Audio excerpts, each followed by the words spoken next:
as a lot of you know, one of the first real crises that we confronted when I was United States Senator for the great state of Ohio was the train derailment in East Palestine. And there are a few reasons why I wanted to come back, of course, on the second anniversary of the disaster.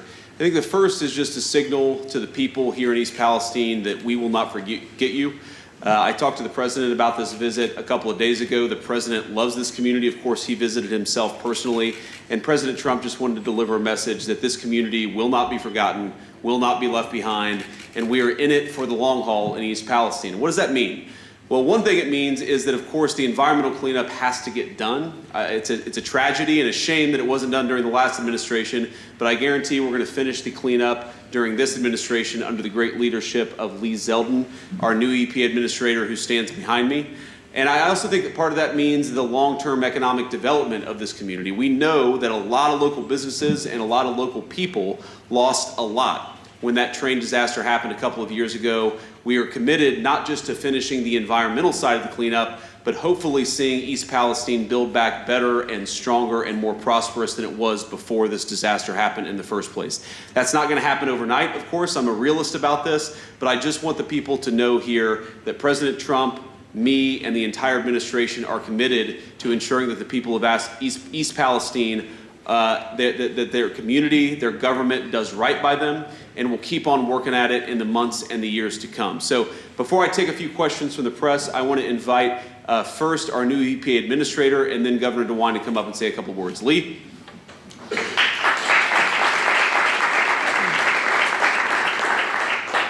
I was just sworn in middle of last week, and as soon as I was sworn in, I instantly heard from the Vice President's office saying that your first order of business right away, your first trip, we're going to East Palestine. As someone who was watching this disaster strike 2 years ago, from somebody who was watching from out of state, I saw then Senator Vance go to the site and lead, to be a voice for people looking for leadership from all levels of government. It educated the rest of us around America what was going on, and it motivated all of us to want to be able to do our part now knowing this tragedy and what it meant for this community. I know how much of a priority that this is for Vice President Vance, and because it is such a high priority for him, I will make sure that for the EPA, it is our highest priority, day in, day out, doing everything in our power to make sure that this is completed as quickly as possible. Anything that is left will be done as fast as we possibly can. That is our charge from our Vice President, and I'm honored to be here with him, alongside of him, and with all of these great local leaders who make it very clear that this community will not be forgotten, and this community's rebound will be greater than ever.